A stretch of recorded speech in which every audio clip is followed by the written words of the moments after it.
Bada bing, bada boom. It is one of the biggest churches in the city of Busan in South Korea. Only nobody really knows it exists. It's in the middle of the woods. You have to be invited in to join the church, but it's also not a cult. This is not a cult story. The church has the capacity to seat 3,500 people, give or take. Sometimes it's 4,000.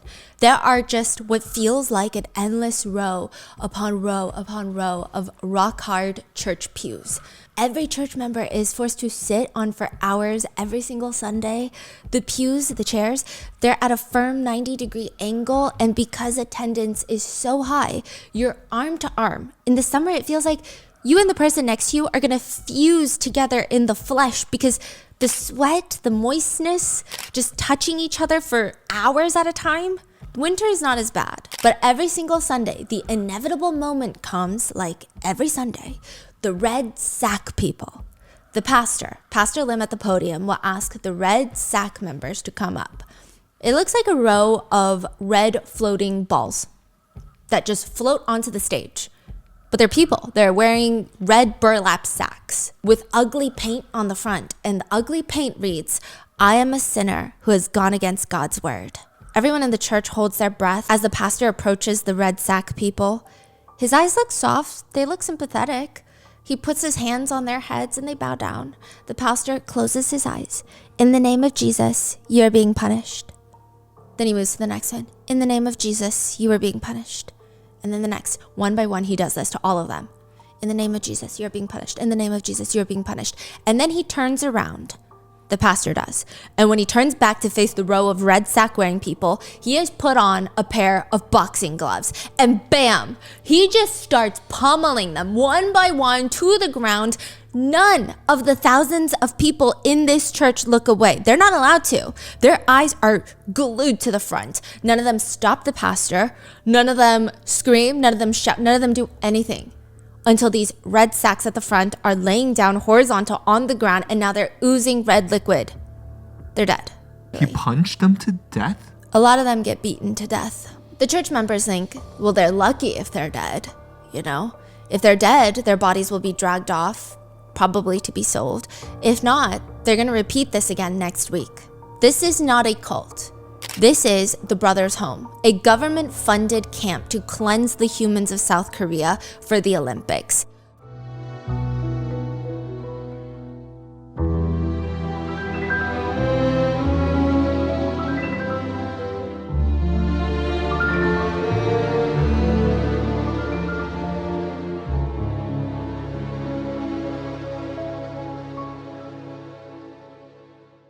We would like to thank today's sponsors who have made it possible for Rotten Mango to directly support a survivor of today's episode. This episode's partnerships have also made it possible to support Rotten Mango's growing team, and we'd also like to thank you guys for your continued support as we work on our mission to be worthy advocates. As always, full show notes are available at rottenmangopodcast.com. With that being said, today's case involves mentions of internment, essay, trafficking, and torture. Please take a break if it gets to be too much. This case is on the heavier side. But I also think it's very important. Another thing to note is that this is something that happens all across the world, like I said in the previous episode. And South Korea at the time that this took place was not a democracy. It was run by a dictator. So hopefully massive changes have been made. And additionally, our amazing Korean researchers and translators were actually able to travel to some of the survivors involved in today's case, conduct in-person interviews. They translated the survivor's book, The Surviving Child, written by Han Jung-sun. He's a huge part of the case. I'm going to refer to him as Han. Additionally, this is a 3-part case. If you haven't watched part 1, please go watch that first. I'm going to link it because none of this is going to make sense. In part 1, we go through the torture games that were held at the Brothers' Home Welfare Center, how they compare to Squid Games.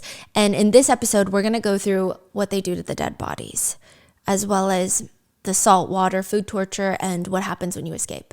In part 3, we will go in depth on the wealthy benefactors of this facility. So with that being said, let's get started.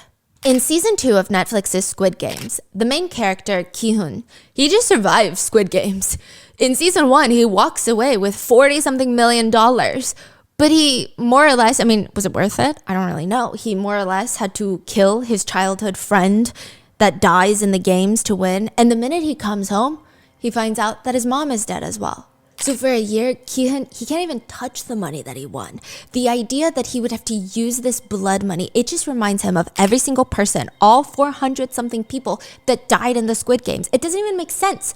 Couldn't he win all of this money without them dying? It's not like they died so that he could get the money. The money was already there. It doesn't connect. A year after his initial win, he finds out the truth. The games are created for rich people's entertainment, and this lights a fire underneath him. The logical thing for him to do is find closure, walk away. But instead, Ki-hun vows he is going to get revenge on the rich VIPs, and he's not going to stop. He is going to end these stupid games, even if it means losing every single penny that he had just won, and even losing his own life. The National Assembly building in South Korea is this massive stone structure. But the legislators, they show up, so do the administrative staff, personnel, researchers. They show up to work, and outside is usually a row of people, protesters. But this time is different, because a lot of people will protest different things at the National Assembly, but this group, they've been very serious. They've been living here for 3 years, living outside the National Assembly in tents. Sometimes they walk, sometimes they just hold a sign with tears streaming down their face. Sometimes they fast, and people have to beg them to eat because they're becoming emaciated. This time, they're sitting next to each other one by one, and they're all looking stoic. They're not saying anything. Their eyes look like they're about to start crying. Some of them are already crying. There's just tears dropping everywhere, and they're all shaving their heads to get attention. How many people in that group? It's like a row of 10 almost. These are the victims of the brothers' home. They have been protesting for 3-something plus years. I mean, it's a long time. And it all started with one man, the man who wrote the book, Han. He tells the legislators, "I am a child who survived hell. You know, it's easy to go from human to beast, but very hard to return from beast to human." Which is why after he escaped brothers' home, he wanted to kill people. He admits he thought becoming a serial killer was the only way that he could escape brothers' home. He says, like a psychopath, after I left, I just wanted to kill everyone around me. I felt like it was the only way to get everyone to listen to my story. But then I thought, what about everybody else? Everybody already hates us. We were labeled as vagrants. People saw us as less than human even after we got out of brothers' home. Why give them more reason to look down on us? So he said, I'll give it one shot. I will go to the National Assembly and I will protest and see what happens. Escaping the brothers' home compound is nearly impossible. In part 1, we talked about how the walls are 30 feet tall. I mean, even if you somehow manage to Spider-Man climb the structure, they put, in certain parts of the wall, glass shards on top. One attempted escapee, Lee, he says he made it up the wall. He climbed it. And when he reached the top, he had cut up his hands and legs so badly he was caught. He says, I was dripping in blood. I couldn't walk. So I was dragged across the concrete, leaving these blood stains, sent back to the office. I was beaten by the guards. Everybody took turns hitting me. I was beat probably 100 times in that moment. Then he was taken to the church to repent for his sins. He had to put on that red sack. And from there, the pastor would pummel him in front of everyone to show everybody, this is exactly what happens when you try to escape from brothers' home. The pastor, is that the same guy as that head dude in charge, or it's a... No, different guy. But he's another top person. Mm-hmm. They're a family. In the end of part 1, 12-year-old Jung, do you remember him? His dad is the toilet paper salesman. Yes. He's trapped in brothers' home for 2 years, and the only thing keeping him alive is the thought that his dad is going to come and save him. Years later, his dad shows up at brothers' home, but instead of being there to take him out, rescue him, Jung's dad is standing there wearing a blue tracksuit. It's very interesting because Squid Game, even the actual show, has a lot of interesting components, like the fact that there's so many familial dynamics at play in season 2. I would say these are not really spoilers because season 2 is connected to season 3, so we don't really know what happens even. But if you're adverse to any type of spoiler, please be warned. So for example, in the new round of Squid Games, there's a mother and son duo. The two of them, they meet in the games. Mm-hmm. Neither knew that the other party was going to show up. They have no idea. They get there, they enter the games, and both of them are there to win the money so that they could pay off the son's gambling debt. Without giving any spoilers, I mean, how is that going to play out? We don't know because like I said, season 3 is coming. If it's just like the first games, there's only one standing. It can't be both the mother and the son. If there's an unspoken familial bond that would indicate, then it has to be the son, right? Because he's younger. And mothers likely have that innate desire to protect their own children. Or I wonder if it's a question of, are humans just humans at the end of the day? Like when it really comes down to it, survival instincts kick in regardless of who birthed you, and it's about surviving in the end. For example, the recruiter, remember the guy in the suit that works for the games? His whole job is to go around, approach people at subway stations. He knows they have debt. He's the one that scouts the potential candidates for the game, invites them in. He thinks all these recruits are beneath humans. He thinks they're subhumans. He believes genuinely that he is doing the world a favor by getting rid of them. He used to be a pink suit wearing guard inside of Squid Games, and he tells the main character in season 2, clearing and incinerating the bodies of countless people like you. These things aren't human. They're just trashed. They have no purpose in this world. That's what I kept telling myself for years. And I worked hard, and one day, the game makers, they gave me a gun. I liked the way it felt. It was like somebody had finally acknowledged my existence. One year there was a man who lost, and I went over to shoot him, but I recognized his face. Can you guess who it was? His friend? My dad. Oh. And he still shot him. He killed his own dad. Why? That's what happens in the games. Kill or be killed. And also, I guess maybe he thinks these humans are so subhuman and he has resentment towards his dad. 12-year-old Jung in Brother's home is standing in the middle of the field and he's staring at his dad wearing that blue tracksuit. Jung's dad actually looks worse than Jung.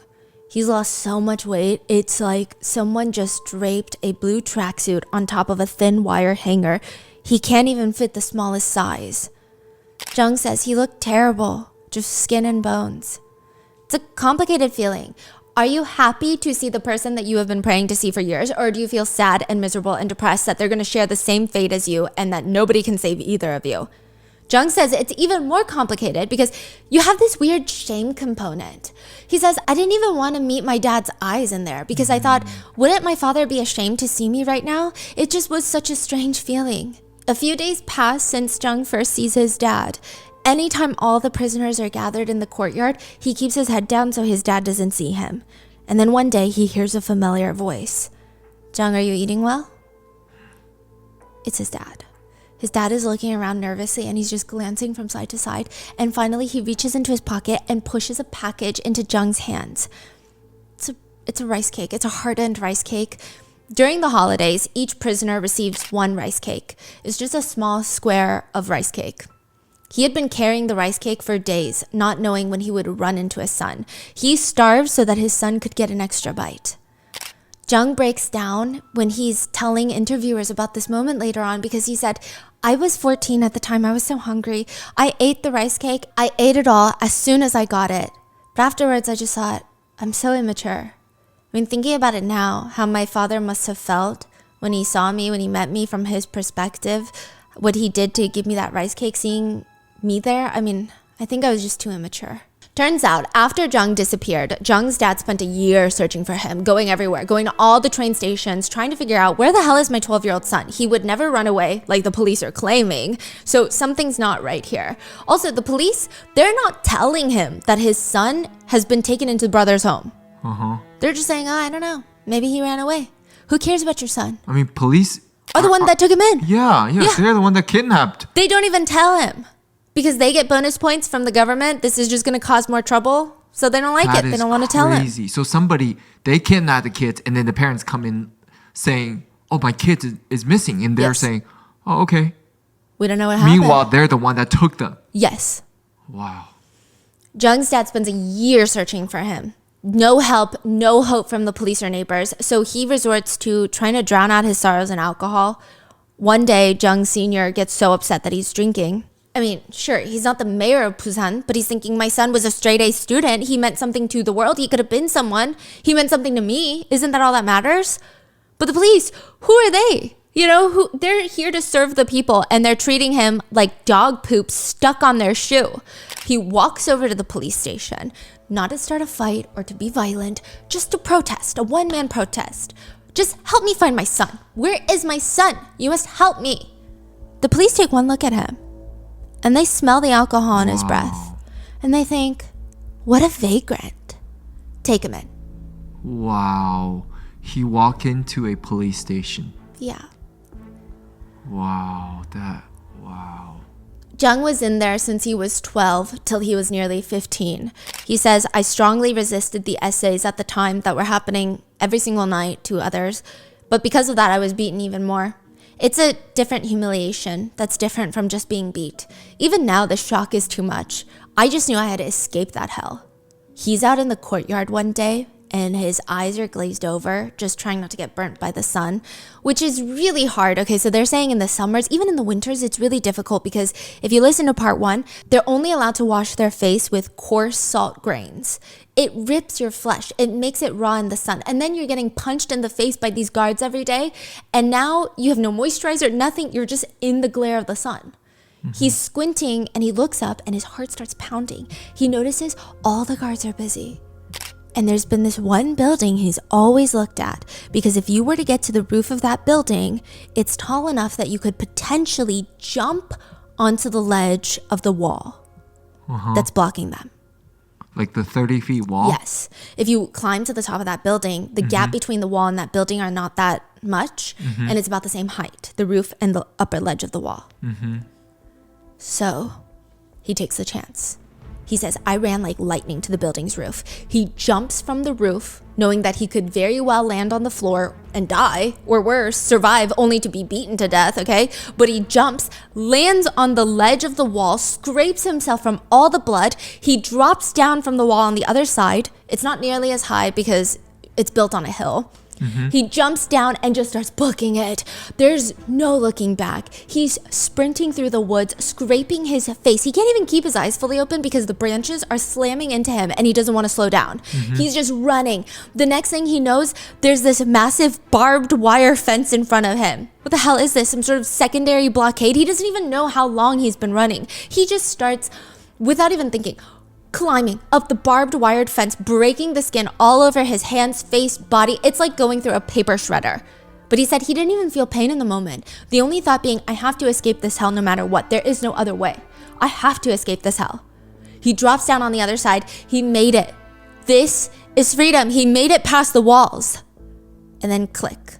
It's the sound of a gun right behind him. Put your hands up and don't move. He raises his bloody hands in the air and turns around. It's a uniformed man holding a gun up to him. He's not wearing a blue tracksuit. He's wearing a military outfit. A soldier.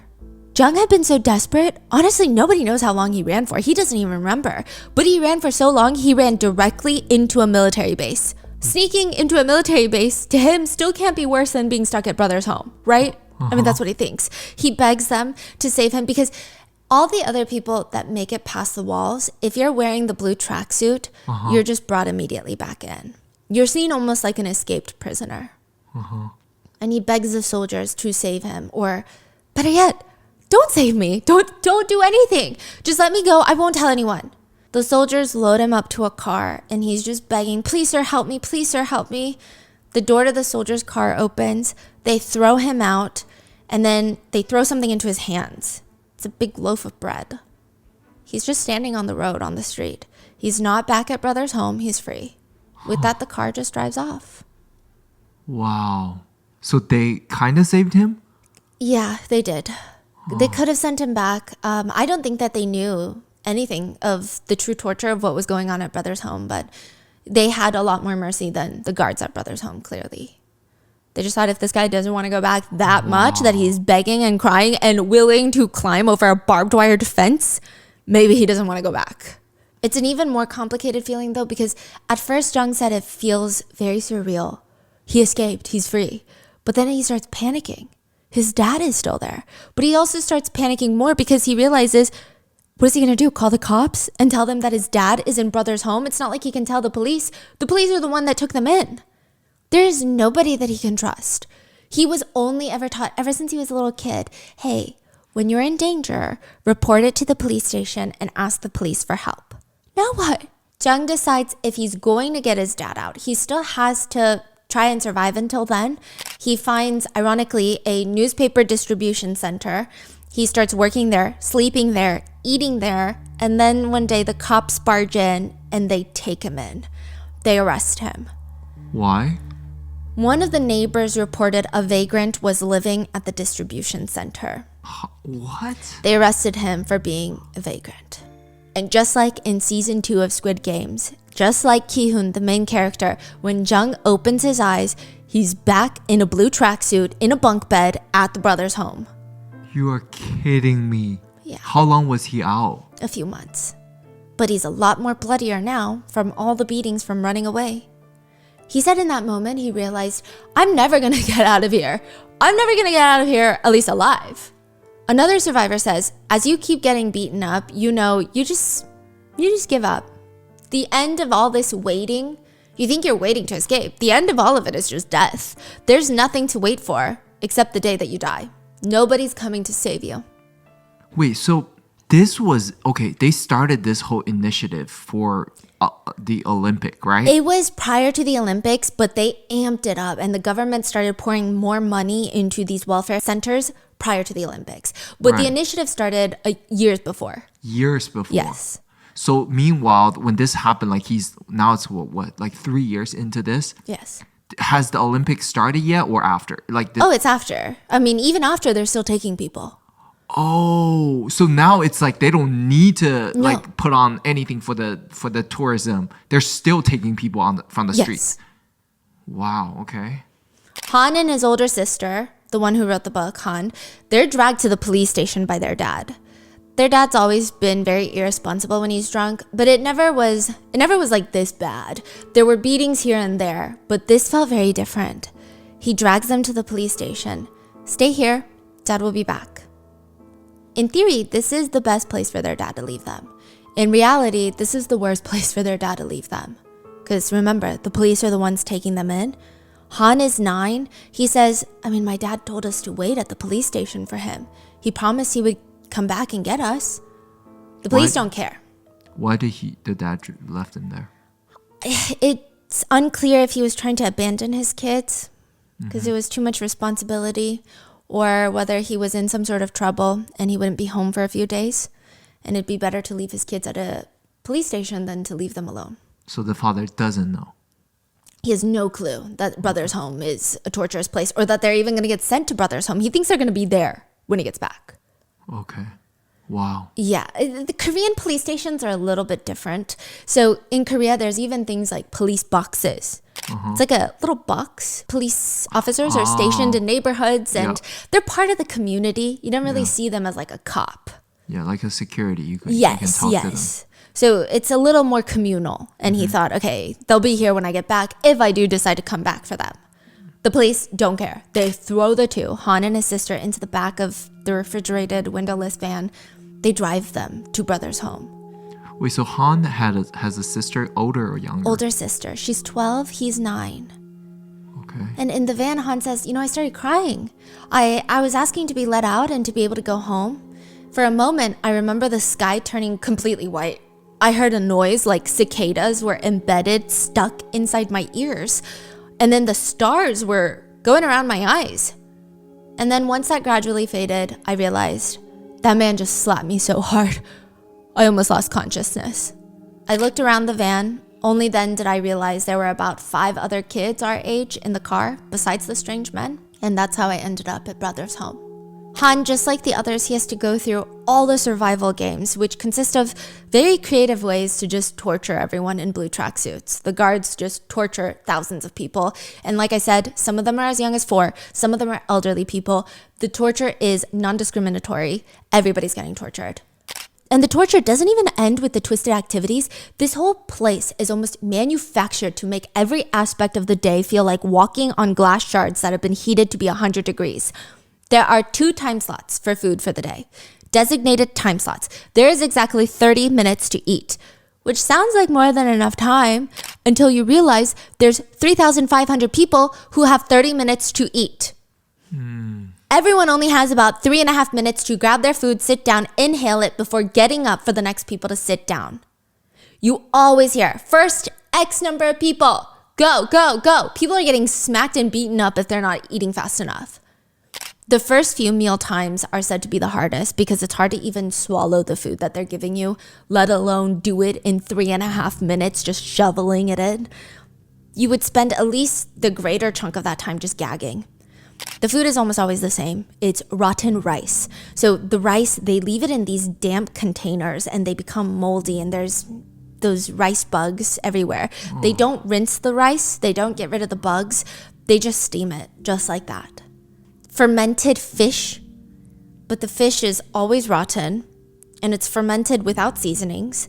There's fermented cabbage, but there's no red pepper flakes to make the kimchi, so it's just salt sprinkled kimchi, diced radish kimchi. There would be some soup on some days, but it would just be water with nasty oil floating around and then little radishes just floating around. It is not only a nutritionless meal, every single ingredient is moldy, spoiled, and to the point that it was almost decaying. And they just slop it all together in water, cook it into a fermented rotten stew, and serve it with rotten, molded, unwashed rice steamed to food poisoning perfection. Even if you can stand the taste and digestion of the decaying food, there's still not enough food given to you to fill your stomach. Everyone in there is starving at all times of the day. Everybody is malnourished. And that's when you find out things that you never really think you would ever find out. Han says he has a lot of knowledge that most people probably don't have. For example, if you eat too many pine cones or pine needles, you get diarrhea and you're gonna vomit for days. He says, well, you can pick the pine cones, peel off the outer layer with your teeth, and then chew on the white part inside, kind of like an artichoke. You can't really swallow it, but you can at least feel like you're eating something. Or if you have the chance, you can catch and eat centipedes. It will feel like the most nutrient-dense meal at the brother's home. It's hard to say which part of that is worse. Is it the torture games? Is it the food? Or is it that non-stop itch that you feel on every part of your body that makes you want to scrape your skin off, but you can't because the minute that your skin breaks, there's just pus oozing out. Almost every single person in brother's home has a severe skin disease. Most of them have severe eczema and their skin is just raw. It's throbbing. It feels like there's a heartbeat under every part of their skin. Every single day, without fail, regardless, it feels like their skin is about to slop off. They're forced to scrub themselves on this sensitive skin with coarse salt. During the winter, the ice cold water combined with the salt is so unbearable, everyone avoids washing at all. Han writes in his book, many of us had skin diseases because we also shared blankets. And, hygiene was poor. Everybody's skin was always leaking pus and blood. And it's now being rubbed all over everybody else under the blankets in the shared bunks. And at night, when you think, okay, maybe I'm getting used to the itch of this eczema itch and having these dry, open, raw wounds scraped with salt, just when you think you're used to it, at night, there's you hear a lot of smacking sounds in brother's home at night. They're light smacking sounds because you can't be too loud. A slap helps more than a scratch. Maybe it's in your head because you think the lice are dying from each smack. It's the intense, inescapable itch of pubic lice. Even if you think the itch is bearable, it's the type of crawling sensation down there that makes you feel like there are 1,000 little bugs crawling over you. It feels like they're trying to crawl inside of you. Lice. The only chance of getting rid of the lice is once a week, you get a hot water bath for 2 seconds, and it's the only time to try and get rid of all the foreign friends. It also doesn't help that you only have 2 pairs of clothes, the 2 blue tracksuits, which, by the way, they're so crazy about everyone being uniform. A lot of people say it felt like North Korea in there because it doesn't even make sense why the uniformity was so important. Yeah. Even if the zipper is broken and can't be zipped up, if the uniform requires it to be zipped up, you have to find a way to get it to stay closed. Otherwise, you will be beaten to death. 600 people died in here, at least. Han says it doesn't matter. If your pants the waistband stretches out, you have to find a way to tie it with no supplies. Because, yeah, your pants falling down, sure, in front of 4,000 people, it's a little embarrassing, but you're gonna get beaten. Everyone's fingernails look like they've been gnawed off by rats. They're always trimmed incredibly short. There are only 5 nail clippers for the whole place. But if you have long nails, you get beat. So everybody just chews off their nails. Whoa. But there's no money in the torture itself. Because that's what doesn't make sense. Who is funding the Brothers Home? Why does it exist? Mm-hmm. So if the government funds Brothers Home and every quote-unquote vagrant that gets brought in, there's government subsidies. Mm-hmm. The people who run Brothers Home, they get paid per person per day. Mm-hmm. But that's not where the real money is. So a few years ago, there was a story that a good chunk of the prison population in China don't have fingernails. You're talking about today? Yes. Oh. You know, it's like a whole thing. Everyone's like, where are their fingernails going? Are they chewing them off? Are they being ripped off? Like, why don't they have fingernails? Are there certain conditions inside the prisons where their fingernails just fall off? What's going on? They do some investigating. And a lot of the American consumption of pre-peeled garlic is peeled in Chinese prisons. So a lot of these people, they would say, you try to, because you have to meet a quota every single month. You have to peel enough garlic slices. And garlic has certain compounds where if you keep peeling them, your fingernails pop off. Whoa, okay. And it's not just China, but incarcerated workers produce over $2 billion worth of goods annually. Even in the US, about 2/3 of the prison population work.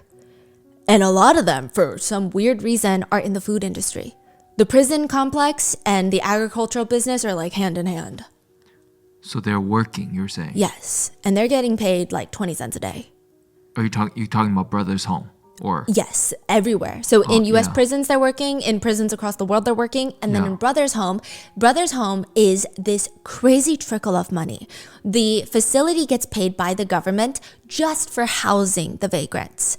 But Brothers Home is like, why don't we make more money? Because what are they doing all day, these people that we have laying around? Let's have them work. Toys, children's toys, stationery, baby shoes, toothpicks. That's what they're making. Never-ending cycle. One survivor says, if the overall production target wasn't met, they would stop all the work.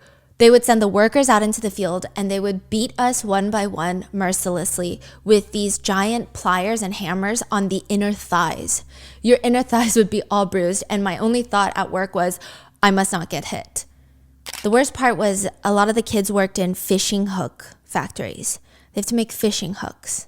so these factories, is that what those 60 buildings Yes. are? Just different factories? Different factories and different warehouses to house these people. They have a church on the premises. They have a medical unit, which just consists of they rip you open and pour salt into your wound and rub it around. Oh my God. They have a psych ward. The government wants to get paid for these people, but you can't beat them into submission. A lot of them have really lost their minds in there. 진짜 정신병자가 돼 있더라고. 예?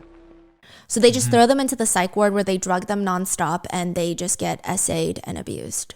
Do you know if this facility is still around today or they've... No, it has been replaced by apartment buildings.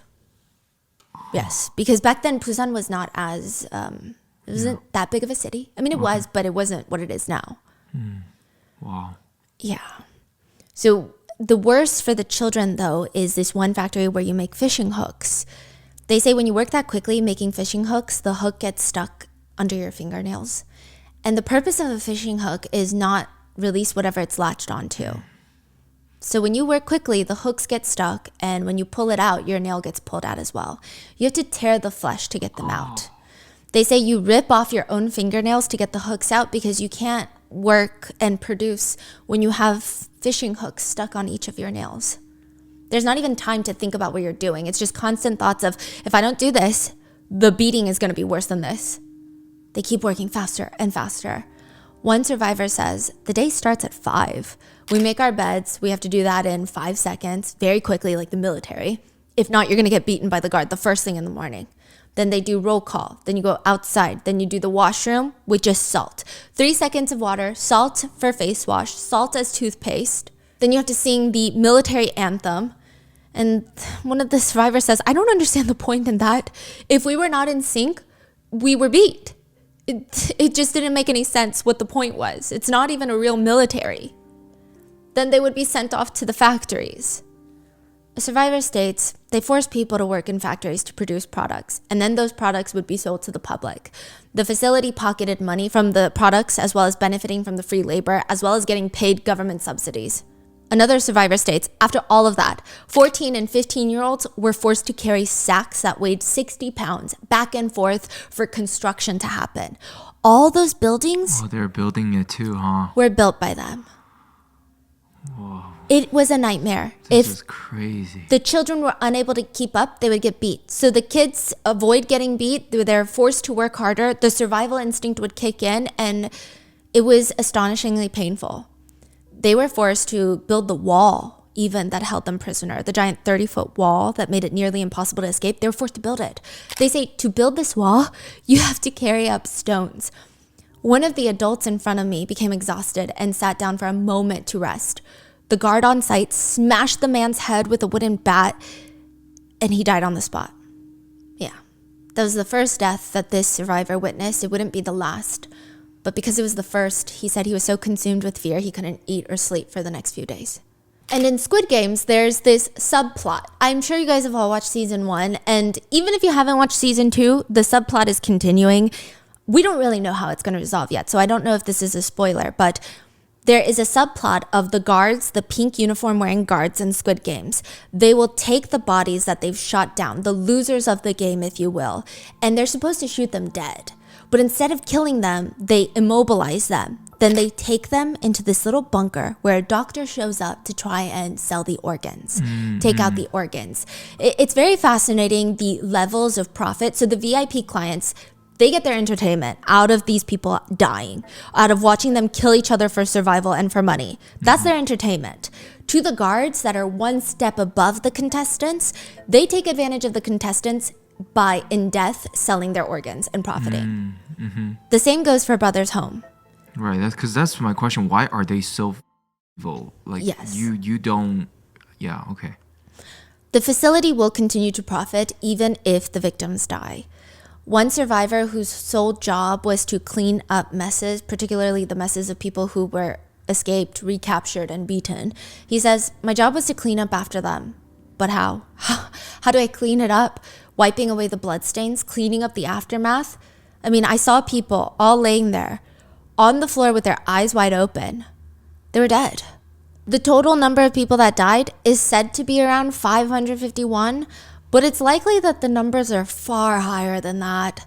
One survivor says, there are so many graves there.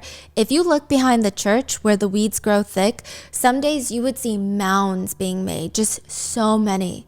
There's like a bathhouse there. Right in front of it is this incinerator. A lot of bones would come out of that incinerator. I remember a man named Kim. He was quite old at the time. This is a direct quote. He was carried into a secret guidance room. That's what they called it. That's where they would beat us into guidance, to listening to the guards better, not trying to escape. He was forced into that room and carried out. I watched. He was dead. He died from beating, but I was told everyone would just report it as some sort of natural illness, as his cause of death, and that sometimes, if the beating scars aren't that bad, they would sell them for medical studies. They would body farm. They would sell the bodies. Just like Squid Game. Yes. One survivor states, yeah, I mean, if the bodies weren't needed, the guards would carry it up to the church at dawn and to the mass graves. One victim states, people were starved, beaten, and killed, and their deaths were never reported. They just buried them or sold them. All the kids are freezing. That's like a huge thing. All the survivors mention over and over again, you don't understand the winters in this place. You don't understand how cold it gets when there's snow falling everywhere and you're shivering to the bone. Your lips are constantly bleeding because you're so dry. It is miserable. Some people had frostbitten toes that had to be amputated. And then what do they do after they amputate it? They just rub salt on it. They said it's that bad. Underneath the facility, there's this little warehouse, storage room, and it's filled to the brim with clothes. Like uniforms? Better clothes. They're making? No. Oh. Okay, so remember how I said this is not a cult story? So why do they have this giant church? Is it just because one of the leaders, like one of the facility owners, is religious? No, because religion is used to reel in donations for Brothers Home. From the outside, Brothers Home is a very legitimate welfare center. They're actually the biggest welfare center that is funded by the government. And now they're going to ask for donations from people around the world. The director of Brothers Home was smart. He did not care for Jesus, not even one bit. He's not a religious man. But Survivor said they used religion to add more money to their business. If there's no religion involved in their center, who would donate money? It's a government-funded facility. But you tell people, I'm Christian. I'm a Christian doing good things. I need donation money. Donation money from foreigners would flood in. They would donate just cases of clothes. And the kids were forced to write thank you notes to all the donors because you need it in childish handwriting. This is crazy. Sometimes they would have American donors stop by that work with like adoption agencies in America or even big churches in America. They would fly to Korea to visit Brother's home. And everyone would prepare for months. The kids would put on plays. They would dance around. They'd be forced to do all these things. And then once they leave, they have to give everything back. The basement would be filled with those donated clothes and they would sell them. Another layer of profit, sold to local clothing stores. This one odd time, a bunch of donors donated a bunch of cattle to be used for consumption.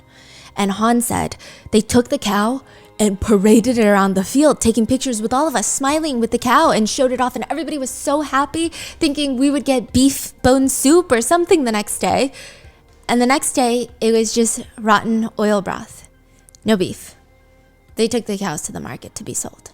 But the worst part for 9-year-old Han is not even the fact that he's not drinking beef bone soup. It's the fact that he was taken with his 12-year-old sister, and his older sister keeps trying to escape with him. Every single time she stands in the field, she would sprint towards him, ready to escape with him. But she has no plan. She has no plan. She would just try to grab his hand and say, I'm going to protect you. Let's go. We're going to go home. And every time she would get slammed down onto the ground and beaten in front of Han. He says the beatings, torture, and punishments, it wouldn't stop her from getting to me. Han says about his sister, my older sister was especially smart. So our researchers actually met Han and his older sister.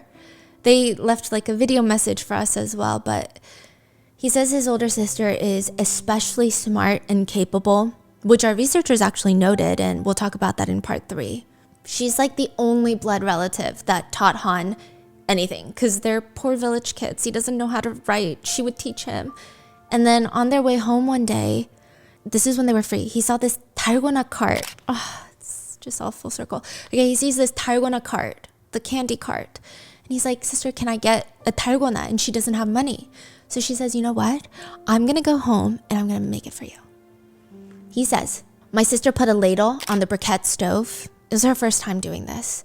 She poured in sugar, added a little bit of soda, and she was about to complete the 달고나 with the chopsticks when I kept pushing on her and like dragging her shirt saying, can you hurry? I really want 달고나. And she dropped the ladle. It fell all over her foot. She has a severe burn because the sugar crystallizes and it sticks to you all over her foot. He says, I still remember that incident. And when their dad, who both of them thought was very scary, he would come home and ask, Shine, what happened to your foot? And she would quickly respond, I dropped a pot while I was making soup. Don't worry about it. Han says his sister was always somebody that protected him.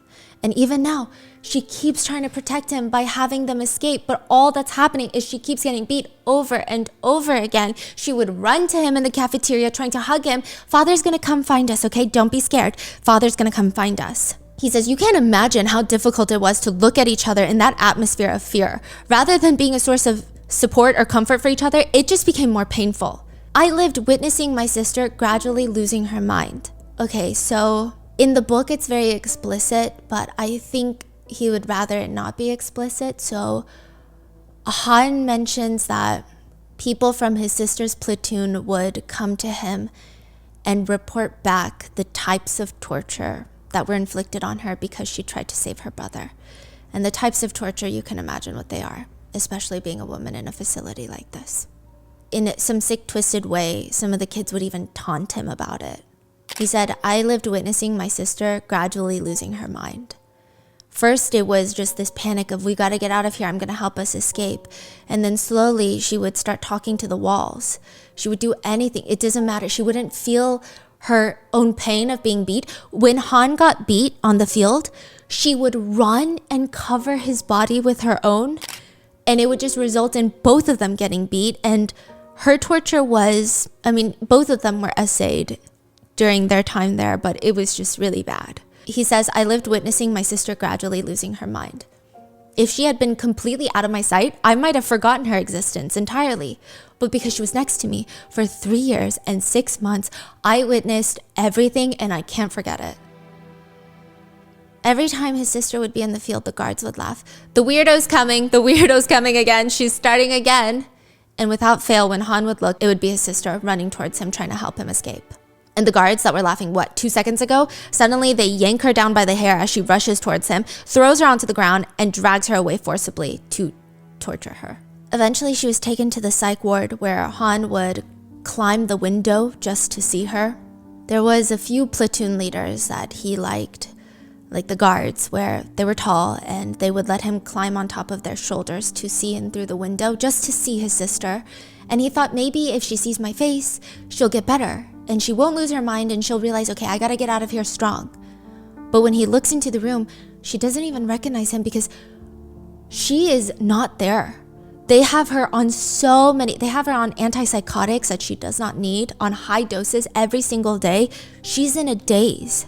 She just has a glaze. It's like they're zombies. That's how they describe them. He says, every time I went to check on my sister to see if she was ever getting better, she was always laying down with her hands tied. There was nothing I could do for my sister. All I could do every day was pray that my father would come and save us.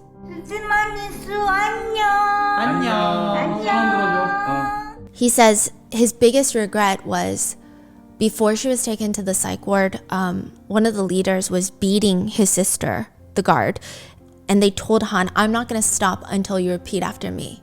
Don't come find me, you stupid. And they would make Han repeat it over and over again because he wasn't saying it with conviction, obviously. And he's just crying as he's screaming at his sister, and she's on the ground and she still tries to come save him the next day. Then one day, Han hears a voice that he recognizes behind him. Have you been well? And he freezes. He can't even turn around. How's your sister doing? It's his dad. He's in a tracksuit too? Just like Jung's dad, Han's dad is in a suit, a tracksuit. Han writes in his book, I tasted despair. I hated my father to death because he dropped them off at the police station. And he was never particularly the best father even prior.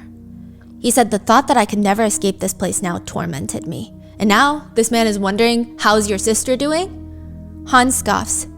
She's gone. She's no longer there. Seeing his dad, Han said he just had this overwhelming feeling. And these were the words that kept repeating in his mind while he was in the welfare center, which is, with a knife, with a knife. He didn't know what it meant. It was just always, with a knife. I'm gonna do it with a knife, with a knife. The next time Han would ever see his dad outside of Brother's home, he would have a knife in his pocket, ready to kill him. That is part 2 of Squid Games, the real story behind Squid Games.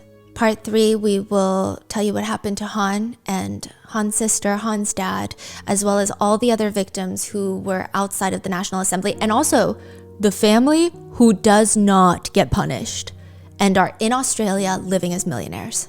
So stay tuned for part 3. Leave your thoughts in the comments and stay safe. I'll see you in the next one.